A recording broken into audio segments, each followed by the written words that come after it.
What is going on, Blurverse, and welcome back to another episode For the Blurcher. My name is RJ. And It's I your boy. am. Oh, my We're live. We are live, people. It happens. it's me, It's Trey. your boy. You're right. Trey and Hero Here's the talk. It's your boy This Trey is and funny. Hero It's Here's comedy. here. And welcome to another episode of For the Blurcher. On today's episode, we're going to be discussing Falcon and Winter Soldier, Episode 2. And joining us, as always, are very good friends, Monique and Cam from Blurred Up. What's going on, guys? Hey, going thanks for on? having us. Yeah. Thanks for coming back. We always enjoy having you guys on the show.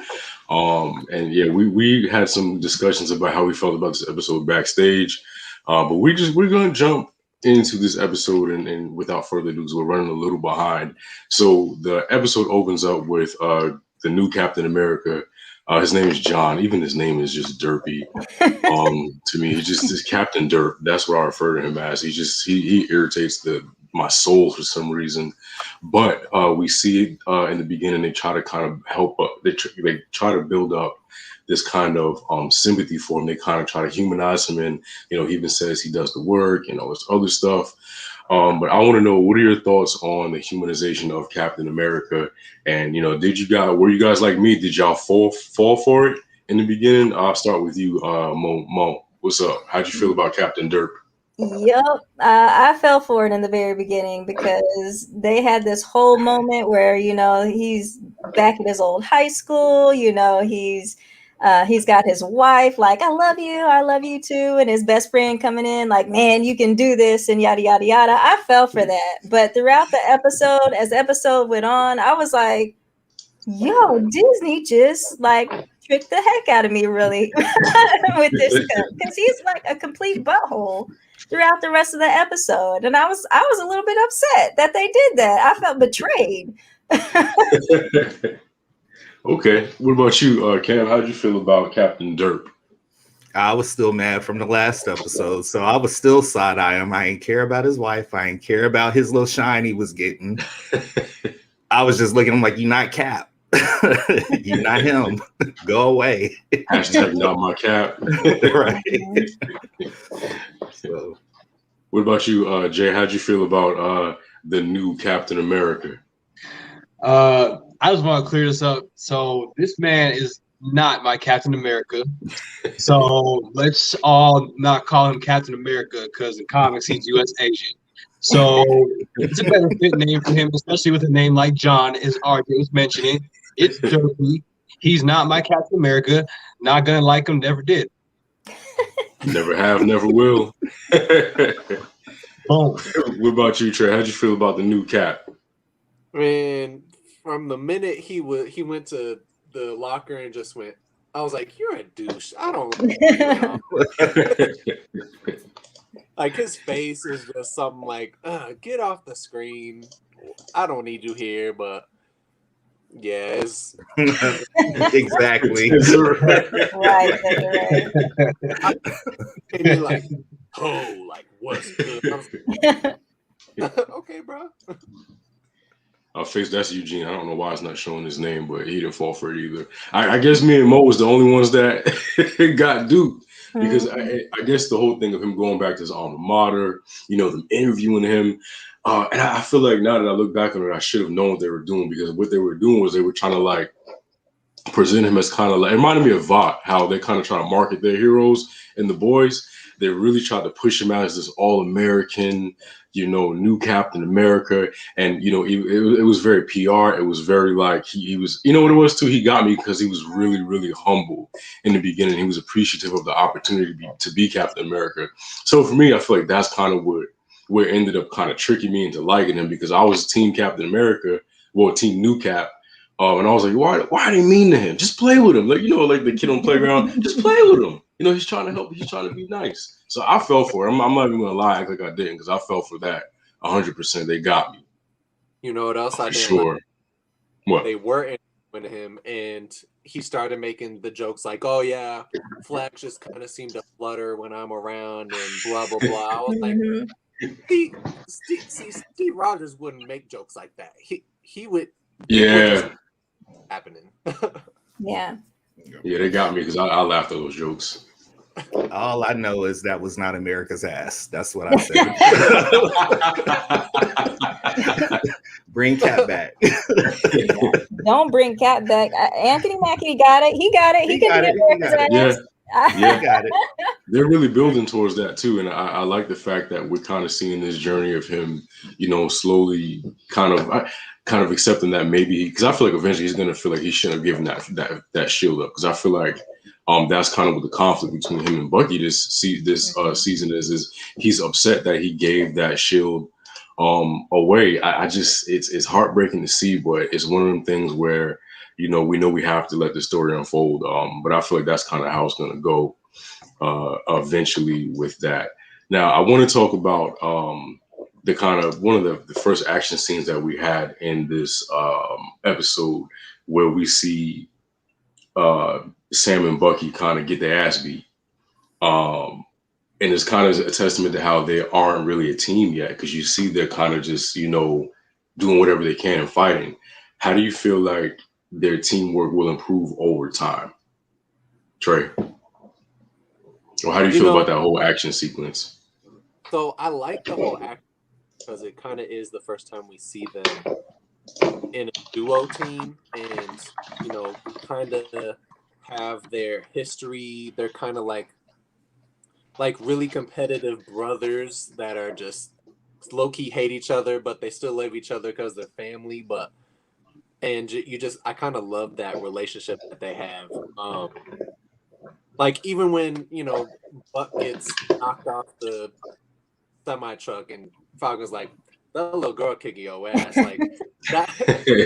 That's just so funny to me that they have that banter during a fight. I like their relationship, and I thought the fight scene was really cool. They really did get whooped.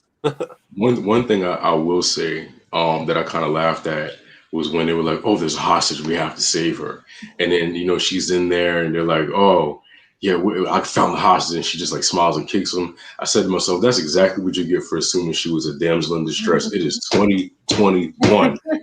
Just because she's a female does not mean she's in distress. That's what you get. You got your ass beat trying to assume you was being a hero. But Jay, how did you feel about that ass whoop? We said, Trey? The hashtag she don't need no man. Exactly. She don't need no man. What'd you think about that sequence though, Jay? I thought it was a good sequence. This is one relationship that's going to evolve, when it comes to combat, because the only last time that we saw these two on the screen together was in Civil War when they were fighting Spider-Man, and they got tied up with his web, and then he was wing, and he was like, Bucky was like, "Could you have done that earlier?" And then Sam was like, "I hate you." So I think that, but with this episode, I just think that the relationship is going to get better because they haven't fought along by each other too much. But I still think that they both have Avenged. They've been on the Avenger side, so they're going to get more opportunities to do stuff like this together. Okay. What about you, Mo? Yeah, I think, I love the action scene in this episode. It showed how they're still kind of a little rough around the edges. They did get their ass beat pretty much, and they probably would have, it probably would have been worse if not my Captain America and Battlestar hadn't showed up. But it kind of showed how they're just, they're friends, but they're still kind of rough around the edges. They're not quite partners yet, but you can tell that they really want to work together and they're trying to, they have that common goal of, evil, bad, let's make it good again. So I think from the end of the episode where they had that session with Bucky's psychiatrist, I think that's their starting point because they got a couple of things out of that session in terms of how Bucky feels about Sam giving up the shield, and Sam telling Bucky like, I thought it was the right thing to do. So I think them talking more, and I think we'll get more of that throughout the season, them talking more and kind of understanding where each other is coming from. That's when their partnership is going to smooth out and they'll become this cohesive unit, because right now they're still trying to work as two separate entities. because they're so used to, I think they're so used to working with Steve. So they've got that partnership with Steve, but they just don't have that partnership together yet. But I think that's something that'll continue to be worked out throughout the rest of the episodes. Good point. What about you, Cam? Yeah, pretty much the same deal. First thing, hey Marquise, that's our Blair buddy. Same deal. That's what I took from it. They have always had Cap in the middle of them to keep them together. So now that he's not here, they almost have to find a new. It's almost like a new relationship. There's an aspect of each other that they got to get to know, that they need to get to know each other again. But I think they're on their way. Their thighs were touching. They're on their way there. You know, that's how I look at it. But again, the thing about this is we're moving really fast with these episodes. So yeah, I think once we get to this next episode here, they'll be a little bit more cohesive because there was a point where I literally was like, come on, guys, like, what are you doing? Like, what are you doing? You know, so. Yeah. And another thing is it's hard to kind of find your footing with a new partner, especially when you have an external force trying to jump in there and not only be your partner, but you consider them an adversary. So they're trying to learn each other at the same time, trying to get Captain Dirt to just not interfere or just to not be, you know, in the way. And it's something that I feel is going to, I sort of like the enemy. What is it? The enemy of my enemy is my friend, or something like that. And I feel like that's kind of what it's going to turn into. It's like they both don't like him, so they're going to eventually use that as a common bond to, I guess, kind of find something to, I guess, fight for. So yeah, I feel like they're definitely gonna have a harder time being that Captain John is, and I just can't call I can't call that man Captain America. It's like it's on the tip of my tongue, but I can't. It hurts me to say that. But yeah, so yeah, that was a grade A ass whooping that they all got. Great action sequence. I think we had touched on this last time. The budget for the show it has to be insane because the quality of everything that we're getting is movie quality. It is definitely movie quality stuff. So I just wish we would get a little bit more explosions here and there, but I feel like we're going to get more eventually. Yeah, I know Shayna had mentioned the Flag Smashers. She wanted to know more about where they are as far as like the comic book origin. I thought the Flag Smashers were like just villains or something like that. Are they like an entire entity? So, I'm not sure. Let's see the comic book guru. Let me just. Yeah, I mean, I'm gonna keep it short.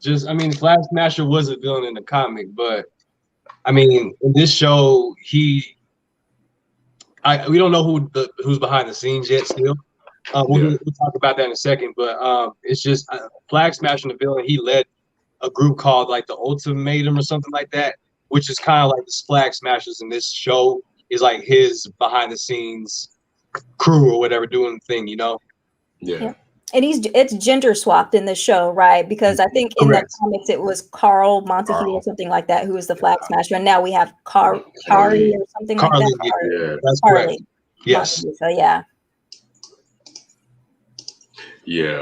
Okay. Yeah. So I have to research that a little bit more because I didn't even know that we're gender swapped. That's interesting. How do y'all feel about that? Are you for the gender swapping, or is it something that you guys don't mind, or what do y'all feel about that? I'm for it. It doesn't bother me at all because, I mean, even the show Daredevil, they gender swapped the character in there. And I just think it fit the character. So as long as it fits, I think that the MCU does a good job of gender swapping the right things and switching it. It's not like they're switching up Captain America to a female. And even then, if they did, there would be nothing wrong with that. That'd still be cool to see. But I'm just saying they do a good job of just sticking to the aspect of things. Yeah. I guess same thing what for they're me. doing. I'm sorry. No, go ahead. No, I'm just saying what they're doing right now, though, is they're tailoring it for a show because you can't necessarily go word for word, story for story from the comic book to the show. They got to make it relevant, which I'm pretty sure Jay is going to get to later. So I'm going to back off that right now. Yeah, I don't mind the gender swapping, though. I feel like as long as it's not like as long as the character isn't defined by their gender, same thing with race. It's like I don't mind Ariel being black because Ariel's identity in The Little Mermaid is not tied to her being a black mermaid. However, if you take Mulan, Pocahontas, Tiana, who are their cultural movies and you swap the race, then I feel like it's a problem. So for me, I don't have a problem with heroes being gender swapped or race swap as long as like their identity isn't tied into their character. Now, speaking of identity tied into the character, let's talk about Falcon and them going to see Isaiah. So I'll let Jay kind of touch on that. Absolutely. I would love to touch on it. Thank you, RJ. No problem. So this part was funny because first off, let's talk about them walking, after that fight because they got their butts handed to them. Yeah, handed to them. We see the relationship as we were talking about how it's going to grow and evolve with how they're going to learn from each other. And, they pull up on him, U.S. agent and Battlestar. Well, he's a comic book character. So they're like, oh, yeah, it's 20 miles from here. Just get in. They're like, all right, fine. They got in. So then when they are having a conversation, Carter's saying, John is saying to Bucky and saying like, I'm not trying to beat him. I'm just trying to be myself. But me, I'm like, but are you? And also the funny thing that cracked me up too is that when John's explaining to everyone like, hey, like, yeah, like I'm not trying to be like Captain America. He's like, I even had people on my side. He's like, this is my trusty sidekick. He's like, yeah, my name is Battlestar. And Bucky's like, your name is what? I'm like, you know what? I'm done. and after that, like, that kind of defies moments like, yeah, this is ridiculous. You guys don't even know what you're doing because you're not an Avenger. And RJ, I'm gonna throw this question at you first. Do you feel like John Walker is still trying to be Captain America, even though he's not saying he is? I feel like deep down he wants to be Captain America. Like he said in his interview, he never knew Steve Rogers, but he does consider him a friend. I feel like he's trying to find some familiar bond with him, but it just comes across as very like PR. And I feel like no matter what he says or does, he'll never be Captain America. And like he even said, like those are big shoes to fill. And on top of that, if I'm not mistaken, he's not a super soldier. He's literally just a regular person with like hella accolades. That's just really, I don't want to say talented or gifted, but he's good at what he does. I remember when they were reading his accolades off on the interview, and they showed him throwing the shield, and I was like, so can anybody throw the shield? Is it boomerang? Like if anybody throws it right, but I guess that just is a testament to he was the best man for the job. And he even said, I put in the work, to get here or whatever, which it kind of rubbed me the wrong way because I'm like, y'all know what that sounded like, right? I deserve to be here. I didn't get this because of my privilege. I worked to get this. We'll talk about that in a second because I got it's like no one said you didn't work to get it, but you just didn't have to fight against anything to get what you got. Right. And but I said all to say I don't think that he wants to be Captain America. I feel like he wants to be his own version of Captain America, but it's gonna be dry, great value, like Eugene was saying. Yeah, I don't disagree with that. And we'll talk about the super soldier serum stuff a little bit later, but we'll get into some stuff like that. But I agree with you, RJ. I just think he's ridiculous, and we'll explain why later. But Cam, the man, same thing. Do you think that he's trying to be Captain America, or do you think? What do you think, man? He's trying to tie his identity to Captain America because he's not legit. We don't know shit about him. He hasn't been battle tested, in my opinion, not compared to what we know what Cap has done. Okay. So I don't care what you get up here saying. You can throw the shield. All right, whatever. You not him. You just not him. Who said we needed another Captain America? If they would have gave him his U.S. agent name, we wouldn't have so much beef with him. But the fact that he's coming up here trying to perpetrate is why everybody's looking at him like, I'm with Bucky. Let's mess him up and take the shield. That's how I look at it.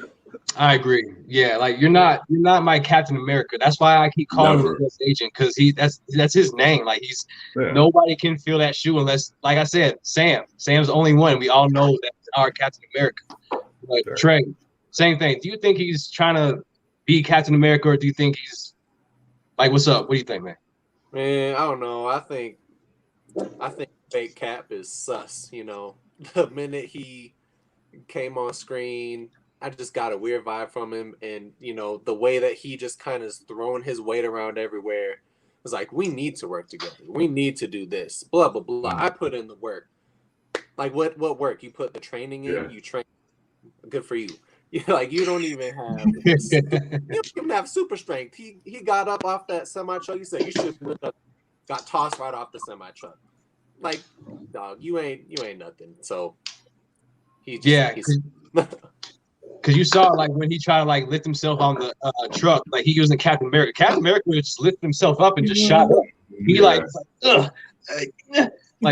struggle. So, but Mo, I thank you for last. I see you kind of rolling your eyes over there. You're like,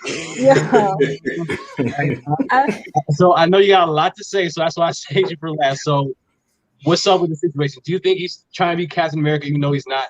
He's saying he's not trying to. I mean, I agree with everybody else. I think he's, like Cam said, trying to tie his identity to Captain America, but through his actions that we have seen so far in the show, none of what he has done pretty much would be something that Steve Rogers. You're not going to see Steve Rogers running out on the field, high-fiving band members, going on, I guess they were supposed to be on The View or Good Morning America or something like that, doing interviews and all this kind of stuff. Like you're not, that's not what Steve Rogers would have done. He's not going to let the government tell him what to do, obviously, because he was like, yo, I'm out. I'm not signing the Sokovia Accord. So y'all do what y'all want. I'm gonna see y'all around. So I mean, and the sheer audacity of him being on that truck and just trying to talk to Falcon, like, I'm trying to just, be my own person. I'm Captain America. Like, you have not put in the, raise your hand on this truck if you have fought Thanos. Yeah, exactly. You've done. If you have fought any universal threat besides the punching bag, okay? Right. No, I agree. Right. Go on. That's the thing that pisses me off so bad. Right. Has he even faced like the top three, the aliens, the wizards, and the androids? Has he gone up against them? Like, I don't know what you've done, homie. Yeah, no, absolutely not. That's the thing. Like, you can't, where was you with me shooting in the gym? Yeah, exactly. Where was you with me shooting in the gym? Because that's the whole purpose of this. Like, if you're talking like you want to be a part of this, but still like you're still a little boy. You're not. Captain America was a man, okay? So you're still in the process of learning. So you need to just come back to Earth, go to your name as U.S. agent, and then just let things come naturally. Because right now, like I agree with RJ, you're Captain Dirt. You're Captain Underpants. Yeah. Oh, what the homegirl who was her name? Shanna Wonder Bread. I'm gonna start calling him that. Wonder Bread. Wonder Bread. I think y'all brought up a good point. He ain't earned that. He ain't earned no Captain America name. Can I say though that new the band version of the Cap song was pretty lit. Yeah. Okay. We agree on that. Yeah. That was. Oh yeah. Yeah, I agree with that. Yeah, I agree with that. It shouldn't have gone to him, but it was pretty good. But yeah, so we kind of after this scene, we kind of transition into the scene where we end up in Baltimore, and Bucky's saying like, Sam, hey, you need to learn something, and they talk about Isaiah Bradley, the super soldier who was somehow like not talked about through 50 years. And so they knock on the door. It's Eli who answers the door, and Eli Bradley is actually the I saw that comment.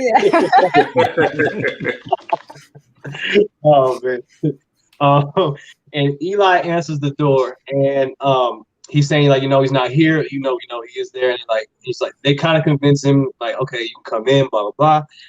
And they get in there, and it's Isaiah Bradley walks in, and they're like, hey man, like, I just want to let you know that I'm just sorry for what happened in the past, because like, and then to her mention, and then he's just saying like, man, do you know what the hell I have been through and what I've done in these times, like especially in your time serving in the war as a black man, and they put me in jail. They put me in jail for 4 years, and this whole scene to me, it just really hit home, because it felt like stories have been washed out from, Black culture as it is. And this is definitely a huge, huge part of Black culture and just history in general to Marvel. So I'm glad that Marvel kind of snuck their way in and put the whole origin of Isaiah, told the whole origin like 5 minutes and explained what happened. But I just want to throw the question at Trey on this one. So with this scene that you saw, what hit you the most? So I got a lot to say about this scene, especially what happens a little bit afterwards. We'll talk about that. I just thought it was really cool that they introduced him and they gave him a voice. And it does kind of show that it kind of shows that even in real life, our Black leaders, they were put in jail for a lot. They were fighting for our rights and all of that. And, it just shows that even if you were a war hero, even if you were experimented on by the government and worked for the government, it doesn't really matter. Yes. We're a Black man and we're going to do what we can to utilize every bit of you so that we can get what we want. And, you can just really see the pain that this man has gone through. Like, kudos to his acting, first of all. You can just really see the pain portrayed, and the way that he just threw whatever tin that was. And was it an Altoid box? What was that? I don't know. Yeah, I was like, I like how they showed his super soldier strength. So, I just that was really cool. And I just, hashtag let's get Isaiah in the cap suit. I know, man. We might see a flashback in Marvel for like a minute or so, which I think would be cool. Like seeing Hulk shield or something and have the bandana. Ooh, that'd be cool. But Cam, so what hit home the most for you? But just what do you think about this scene overall? It really hurt my feelings, actually, to know that he had gone through all that and he was feared by Hydra. I mean, he was somebody and he was doing the dirty work of the US, and to know that Cap didn't unfreeze till maybe about a few years ago, Isaiah could have been our Captain America in his absence.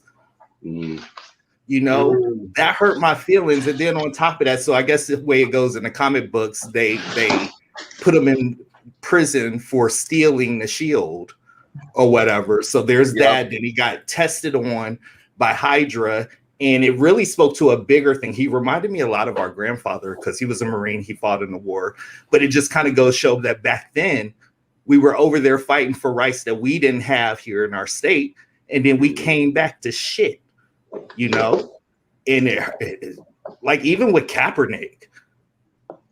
The way some people look at patriotism, it doesn't mean the same way to us. So, like, honestly, my feelings were hurt. I'll just say that. No, I mean, I'm with you, man. Because, like I said, this scene, like, it's powerful, man. Like, you can't ignore the actual reality of the history that we've been through since the beginning of time. And Marvel just knows exactly how to pinpoint each event that has happened and to make it realistic. This is just more than a superhero film, because they bring all realistic aspects into it, especially in the next scene, which we'll get to in a moment. But Mo, what about you? What hit home for you the most on the scene? What do you just think about it overall? I mean, very powerful scene. It kind of, not kind of, I think it basically highlighted the differences between how certain people are treated in America. You have Cap and you have Bucky. Bucky's killed how many people? Assassinated how many people? But he does two good things and he's pardoned. He's out. No consequences. Captain America, I mean, he's done a lot of good things. He's put in the spotlight, but here is Isaiah Bradley, done all these things for America, was feared by Hydra just like Captain America was. However, he's tested on, he's put in jail, kind of like the Tuskegee experiment type of thing. Like it highlights how people are treated, so they can have the same experiences and be the same type of person, but then be treated so differently. And I think it just highlighted just how the differences between how people are treated in the U.S. today. I wish I could say back then, but it's today. That was well said. I mean, isn't it amazing how we see, like, we go through this in reality, but it's like we have to be reminded every time, like inside like a TV show or something, while we're watching something, and it's like we still don't get it. People still don't get it. And it's like we have to keep showing this because it's the only way. Because like there really is at this point no other way, because entertainment and is sports, music are our whole lives, and like especially in the entertainment aspect, like you have to show history, and plus history does not lie. So there's too much of that to not show to bring into reality, to make it feel like you're right there with people, to make people understand. Period. So RJ, my man, same thing. I saved you from last. I know you got a lot to say. I know you're thinking over there. So yeah, you know how I am, how low my tolerance is for like racial shit. I get really irritated when I see stuff like this. And the story, it hurt, because it's not fiction, nonfiction. I've been out of school too long. It's not unreal. It's not fake. It's real life. The shit happens. It's happened, and it's still happening. You can go and fight for your country, and at the end of the day, you come back and get called the N-word. We've seen it countless times. The man stole the shield, and you imprisoned him for 30 years and experimented on him. People, he said, coming into his cell, and just imagining the trauma that man had to go through. Meanwhile, like Mo said, Bucky gets to walk around free. Sam saved not just the world, Sam saved the universe, and he can't even get a loan. He can't even get a loan to save his family's boat. And things like this it just shows that this discrepancy of how Black people or Black heroes, for lack of a better word, are treated. You can lay your life on the line, but at the end of the day, to some people, you're not valuable. Your contributions are not valuable enough for you to be seen as a person in this country. And that's kind of why I feel like it's so important to have these Black heroes, tell their stories from a racial perspective too, because at the end of the day, you may be a superpower being, you may be a hero, but you don't get the same treatment. So I love the fact that even though, like I think Takara said, this is a very Disney-friendly shine on racism, which is true. But I feel like we need to get some aspect of racism, because in all the Marvel movies and Marvel media that we've gotten, how many times have they talked about race? Maybe like a couple of times in Black Panther. Other than that, we don't really get to hear Disney talk about the aspects of racism when it comes to being a hero. So I am glad that we got to see it. However, this was a really tough scene to watch for me, because just the pain, and not just that, like the fact that his grandson answered the door, and I'm pretty sure he knows his grandfather went through some stuff, and the fact that he didn't want to, the grandson was turning people away. Bro, we mentioned it was mentioned on Luke Cage as well, but other than that, we don't really get Black issues talked about on shows that aren't Black Marvel properties. And I don't really consider this a Black Marvel property just yet. If it keeps going this way, I will consider it one of the pro-Black Marvel properties. But unless it's like Black Panther or Luke Cage, racism is not really talked about or touched on. So, but that's my take on it. I'm gonna stop here because I can go all night, because I got a lot to say on this subject, because it really hit home to me. Because I have family who's military, I have friends who are military, and when they come back home, they still get followed in the store. So it's painful to watch. It really was. Yeah, can I say one more thing too? Because I feel like that scene, like when Isaiah was saying all these things to Bucky, I felt like it was also like a warning to like Sam. Just be like, Sam, be careful, because you can do all these things for this country. You've already experienced. I mean, Isaiah doesn't know, but he's already experienced the bank loan situation. But I feel like Isaiah was like, "Yo, brother, be careful." Because you can do all these things for this country. They ain't gonna have your back. You gonna just like me. And I want to tag off of that as well, because I feel like Rhodey was trying to tell Sam. Yes. He was trying to tell Sam that Don't give that shield back, dude. Cap gave it to you. You need to take it. You need to own it, because we saw nobody within that institution even considered Sam. Even though he had the shield, they didn't even consider him. They just gave it to somebody who got a medal for participating, for showing up. That's a good point. That's a good point. Damn, I didn't even think of it like that.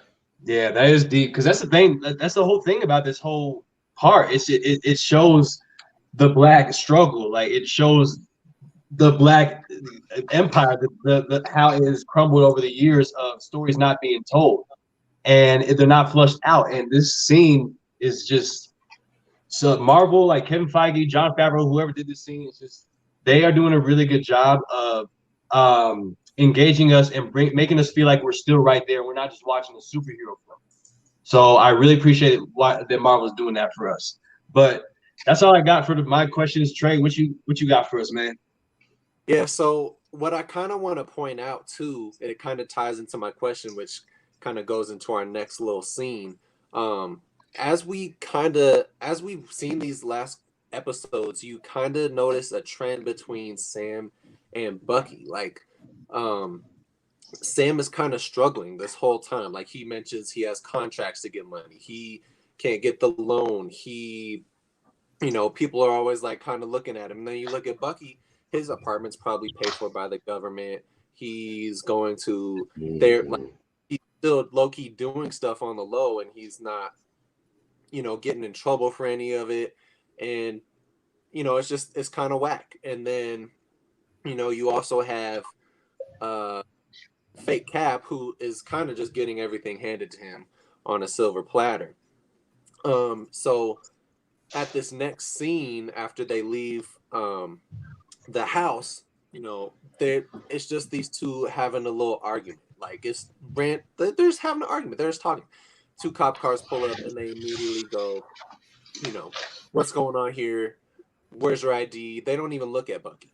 Like, is he bothering you? Is he bothering you? And it takes Bucky to go, do you know who he is? For them to be like, oh, this is an Avenger. And I was just like, are you... Why does it matter he's an Avenger? These are two just regular, from their perspective, two regular people just walking around talking, and they had their hands on their guns. You already know from real life experience that if no one had said anything, it was going to go down a really bad path that we have seen in real life. But what I really like about this is that it brings the real life into our movies, like we have seen throughout this episode. And my question to y'all is, do you like that Marvel is putting these real life issues in our shows, making kind of our heroes seem more humbled? Jay, I'm gonna throw it at you first, man. I do, yeah, because you have to, like I was mentioning just a little bit ago, you have to make the audience connect. But most importantly, it's the fact that from the beginning of time, there have been writers trying to write different stories, because there was a time that Marvel was like, okay, we're kind of tired of writing these white characters, and we need to like get more people engaged with our audience, because it's like we don't just want to keep writing that. We got to start writing different stuff. So I think that Marvel just is going back into history, from the very beginning, and they're saying, hey, like, we need to take a look at not just what's successful, but what can grab the audience's attention and what people can relate to. And I think that's what they're doing in this show and just this episode, because you got these two guys, just walking down the street, and it's the definition of racism is like planted like right there, because but first off, it's just you got two guys walking down, and they both, I mean, it doesn't matter. Like, Bucky just looks as suspect as Falcon would, is in my eyes, because it's just the way he's dressed. This guy looked like he would like pull out a gun on me or something, Bucky. So I just think that Marvel pinpoints again like the whole aspect of racism, like going back into history and saying, yes, we need to tie this into reality, because it's so important when you read and entertain. So I think I just love this. I just love this whole episode. This is my favorite episode.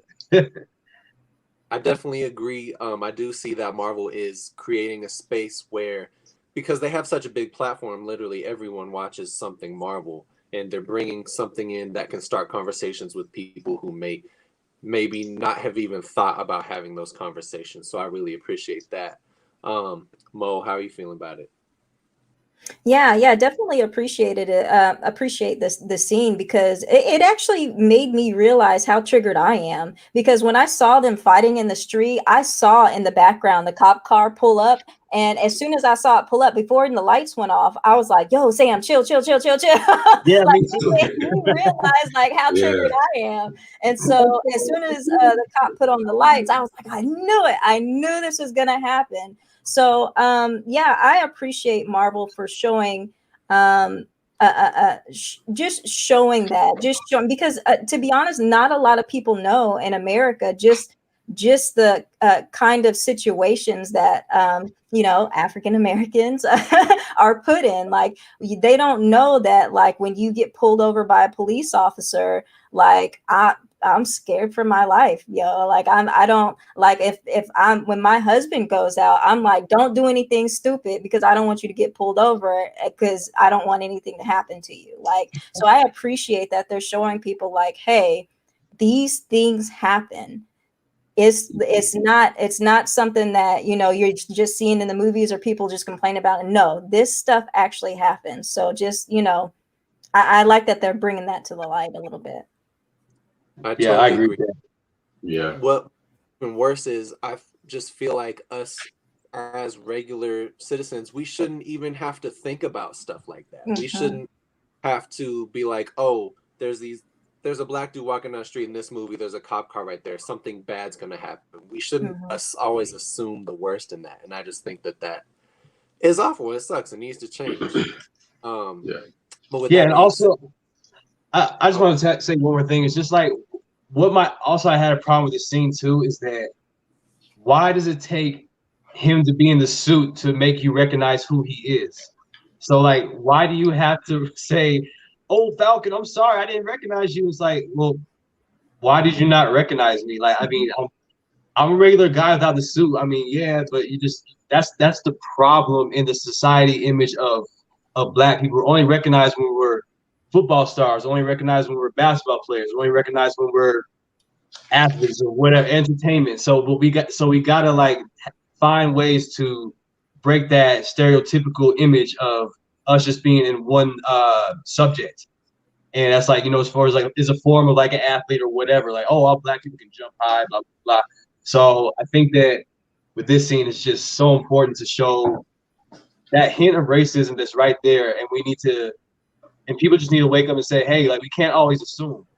Like, you got to ask questions, because when you assume, that's when it gets you in trouble.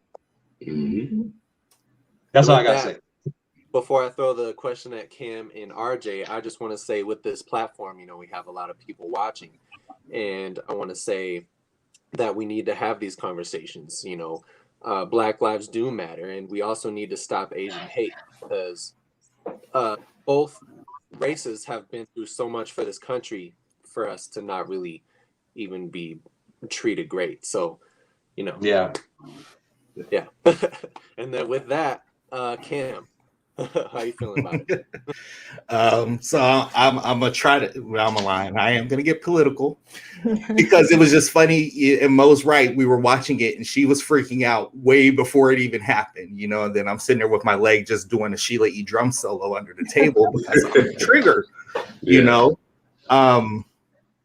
They pull him over, and of course, the person they were bothering isn't the one with the warrant. Which is often crazy. That's how it is. Yes. That's often how it is. Marvel has always been pretty good about social commentary. I think that now they're getting back to it because now there's a lot of relevancy. Yes.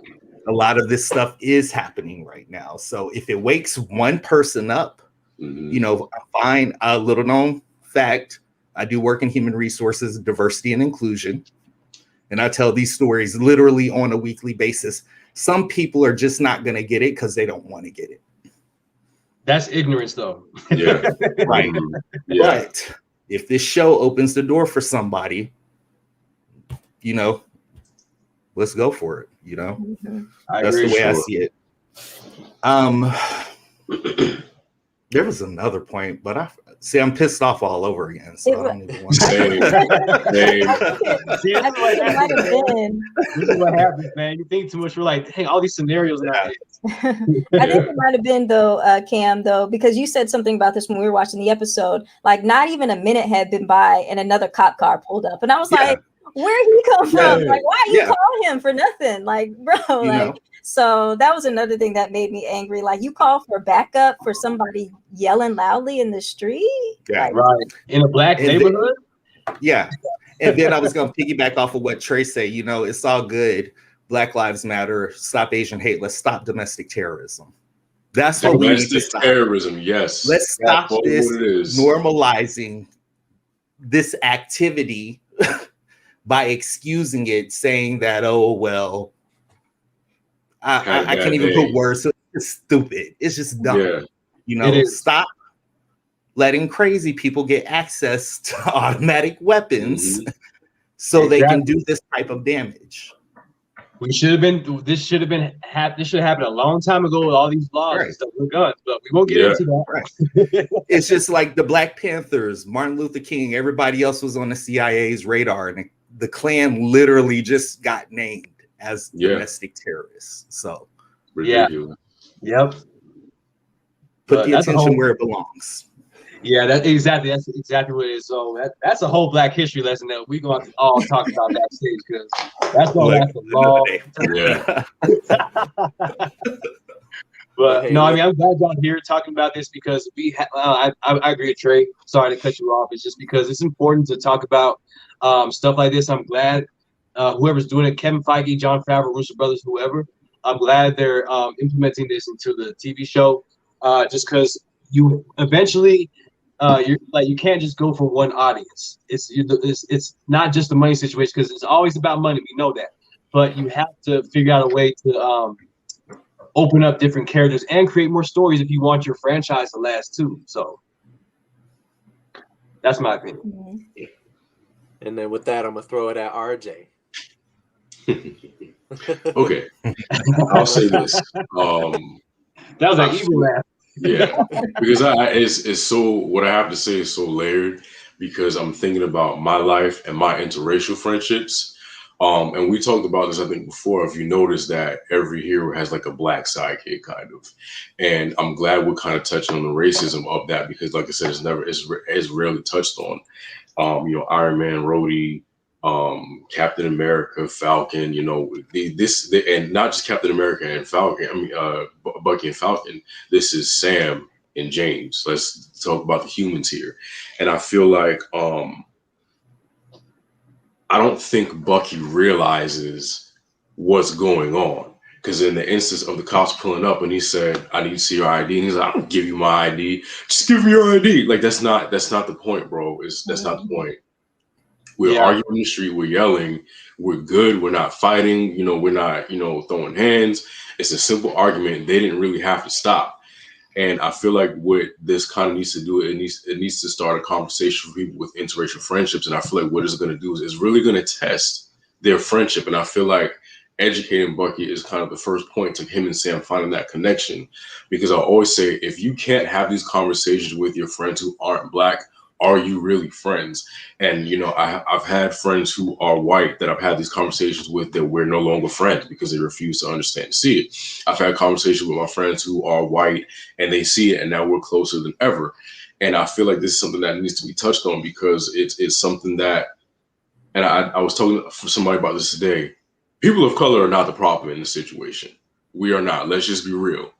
The only people that can make the change are the people who are in the power, who have the power, and it's not us. So I feel like this scene was triggering, because I feel the same helplessness that Sam was feeling, because they were gonna, let's face it, if Bucky didn't have a warrant, they would have came after Sam. They would have shot that man.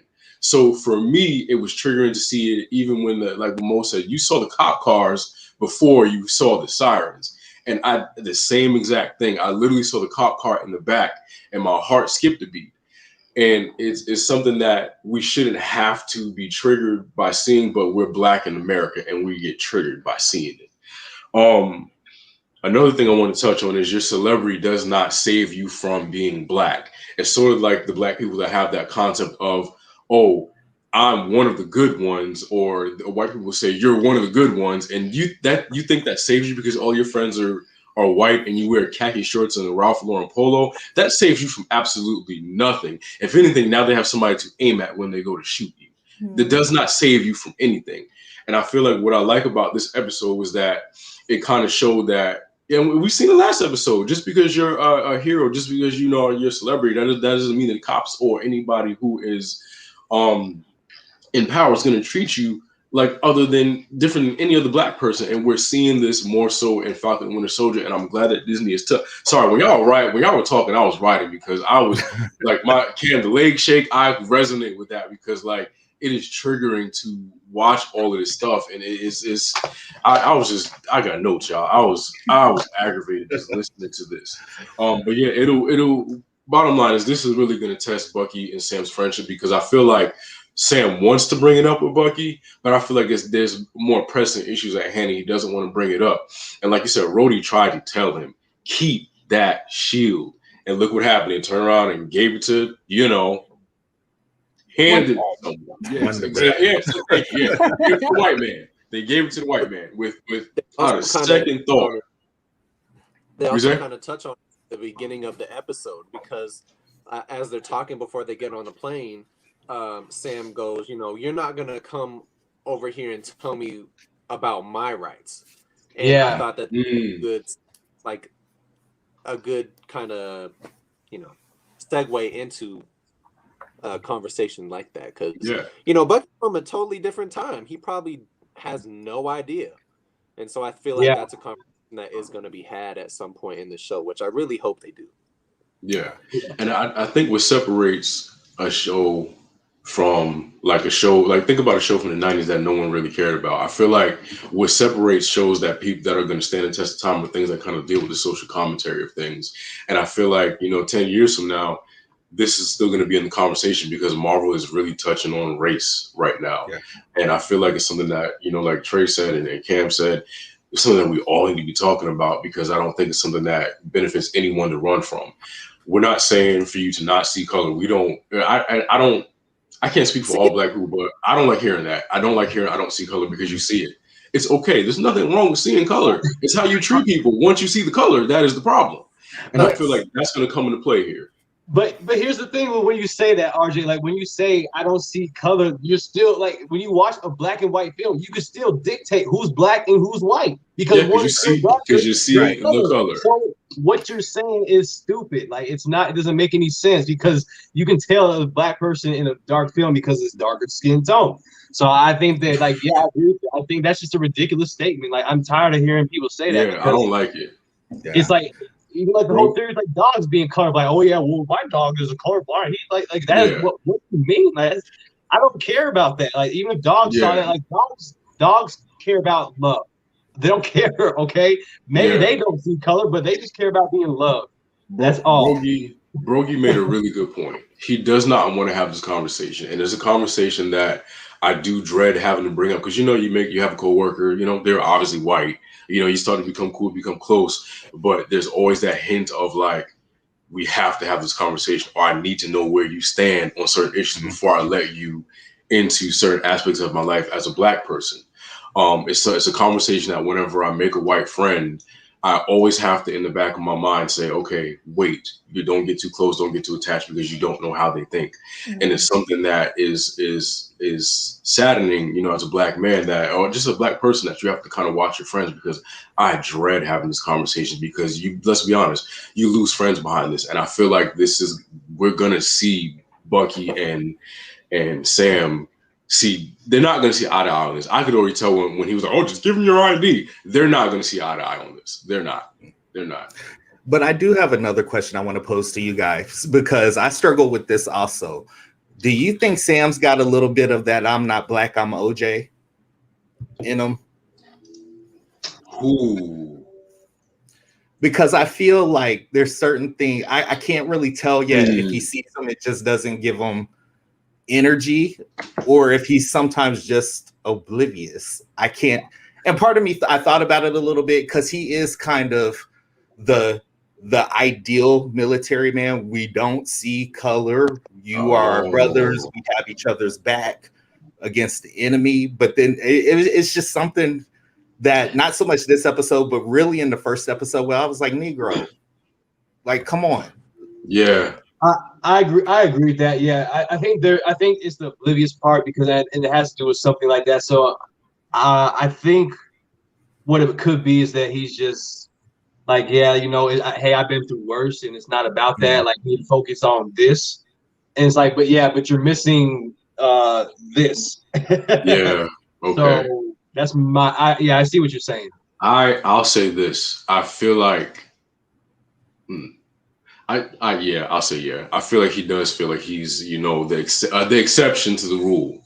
Yeah. And I feel like that a part of that has to come from the military kind of thing, because that's kind of how they see each other. Oh, this is my brother, you know, we got each other's back, we're family. And I feel like once you're conditioned to feel like you're part of everyone's family who's, you know, not who's white, I feel like you kind of think that it's different. Which is why, now that I think about it, he really thought they was going to give him a loan.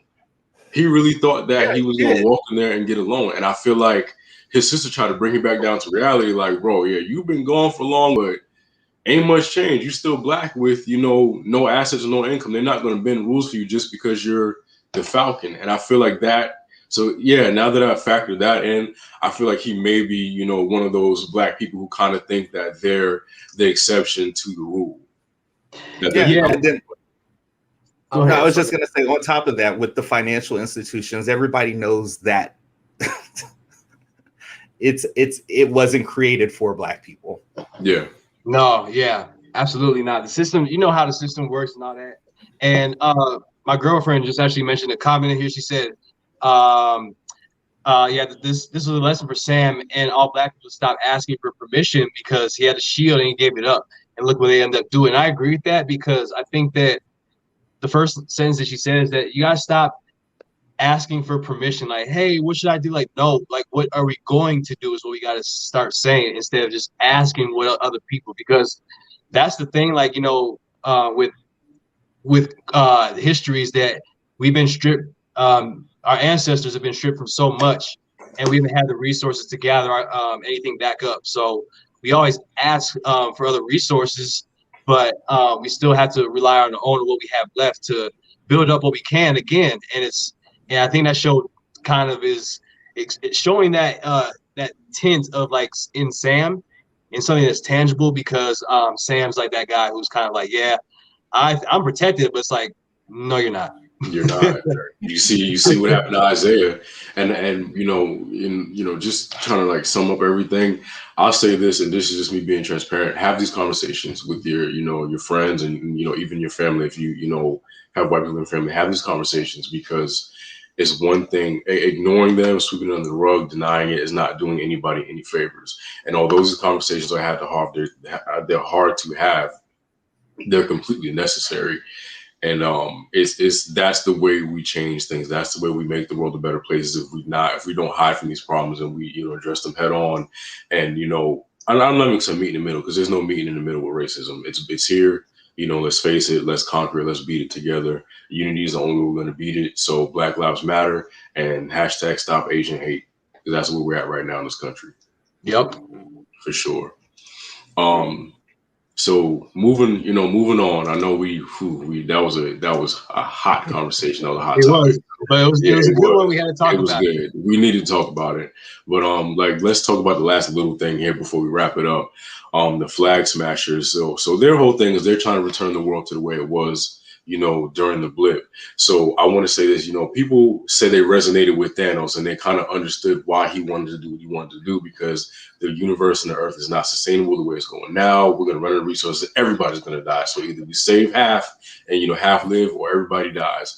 So do you guys feel like Karli and the this sounds like a band, Karli and the Flag Smashers. Do you feel like Karli and the Flag Smashers have, like, a point as far as like trying to get things to go back to the way they once were, or do you feel like they're just generic written antagonists? Because I'll tell you how I feel. I get where they're coming from, because let's say if you blipped, right, and while you were gone, somebody got a promotion, took advantage. Now you're back, and now you have to start from the bottom. So I guess I can kind of see where they're coming from, but I want to know how you guys feel about Carly and the Flag Smashers, and do you feel like they have a point, or they're just like being haters, hateration in the dancery? Cam? They're haters. Because at the end of the, I almost fell into that, but then I was like, yeah, but that's fucking life, dude.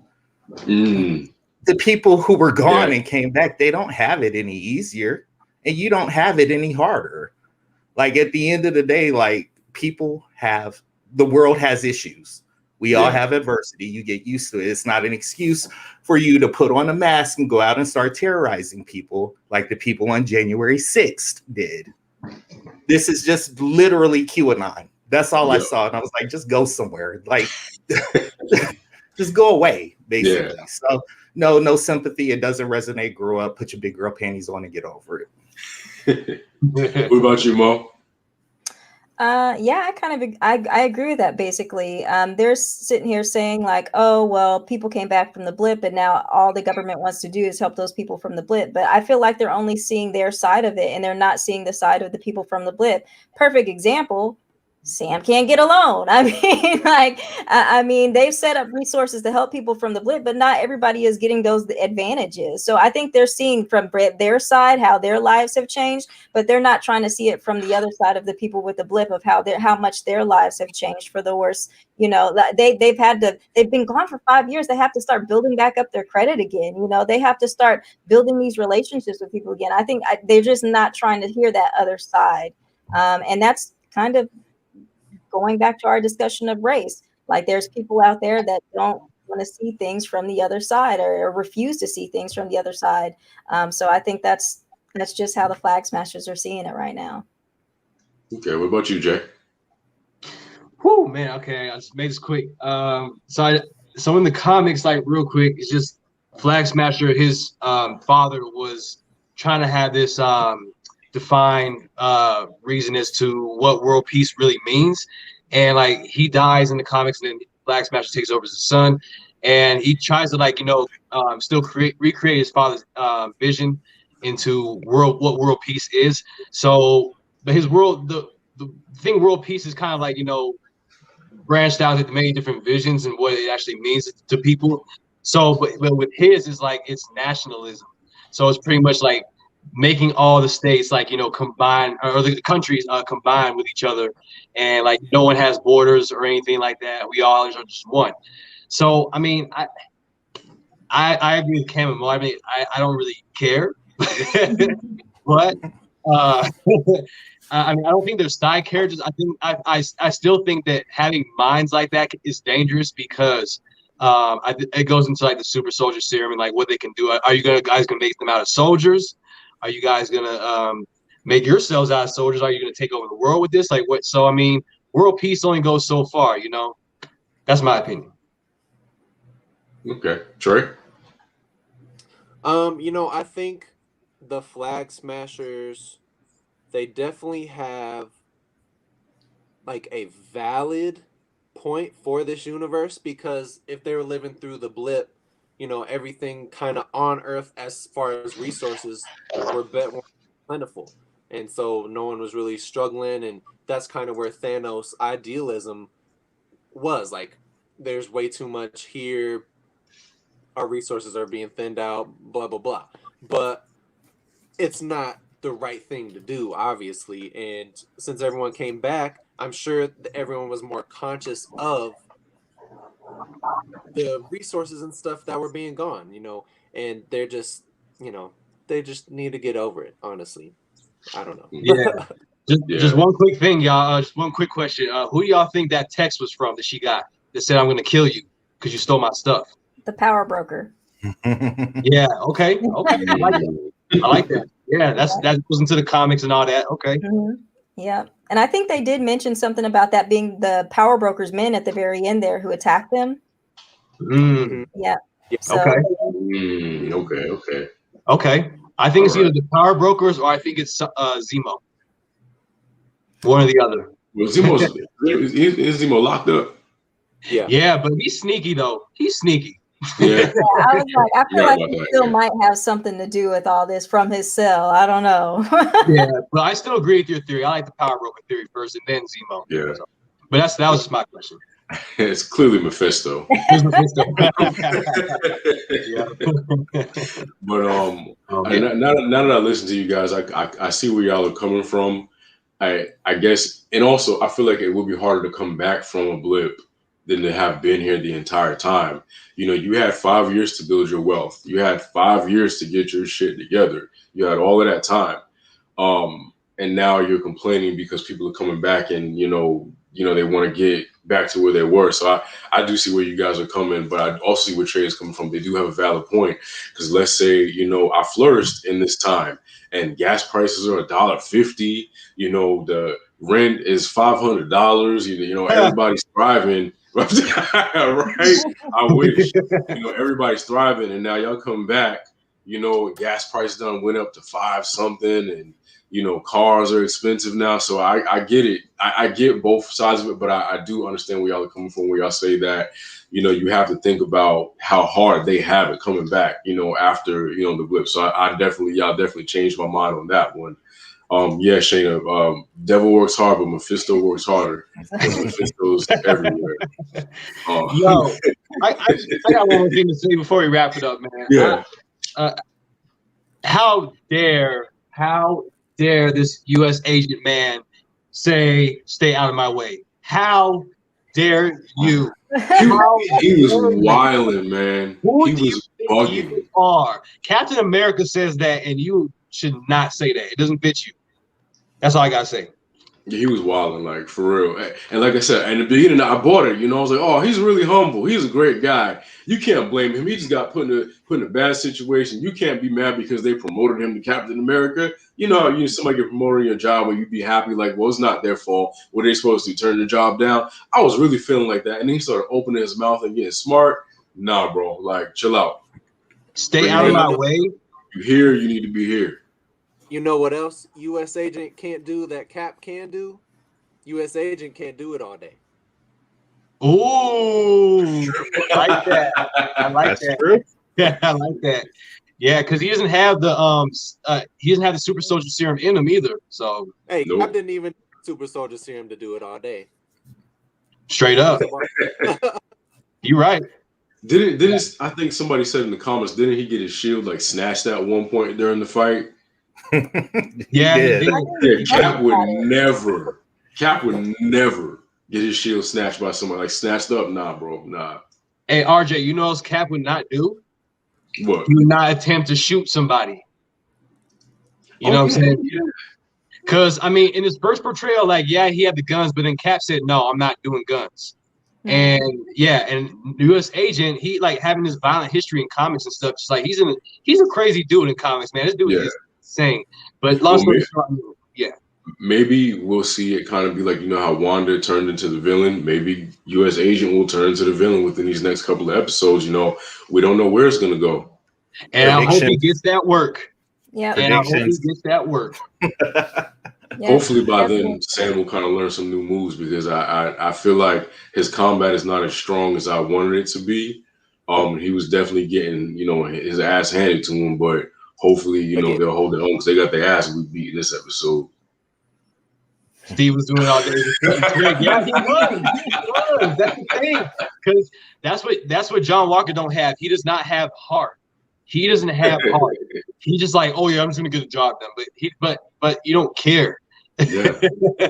So I guess we're all at a general consensus that the new Cap is not #not our Cap. U.S. agent, Wonder Bread, U.S. agent, but we are not to call him the new Captain America, because here at For the Blurcher, we do not say such blasphemous things.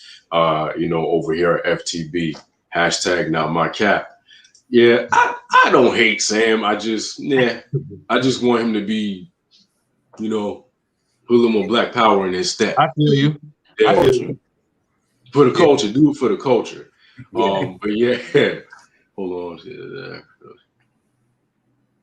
Tell your Yep, aunties. yep. Tell your Tell aunties. your Yep. aunties. Make sure you like this video. Yeah, everybody here, you know, we got about 8 viewers here, so I want to see at least 8 likes on this video, please. So if you're not doing anything right now, go ahead and head over and click the like button before we wrap it up.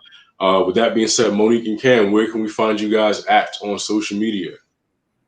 At Blurred Up Reacts, YouTube, Facebook, Instagram, and now Twitch. So Hey, they're everywhere. They're everywhere. Guys, please follow them. They make amazing content. They're hilarious and they're very informative. They're educated on everything they talk about. And I truly enjoy their work. So please check them out. Jay, where can we find you at, man? Find me all across the board now. Just via Snapchat. So I'm on Snapchat now at hero.harrison. But other than that, it's Hero Harrison Talk across the board. Snapchat, Instagram, all that. Facebook. Everywhere. What about you, Trey? Y'all can get me on TikTok and Twitch at Spiderboy Trey. And that's Spiderboy with 2 eyes. Y'all know the vibes. And you can get me on Instagram at maximum_spider. Yeah, that's about it.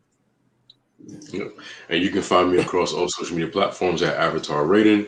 Also, everybody's links will be down below, so feel free to take your time, scroll down there, check them out, look at everybody's work and what they contribute to the blurred culture. With that being said, thank you guys so much for tuning in. I had a great time tonight. We had some very deep conversation. I can't wait to do it again.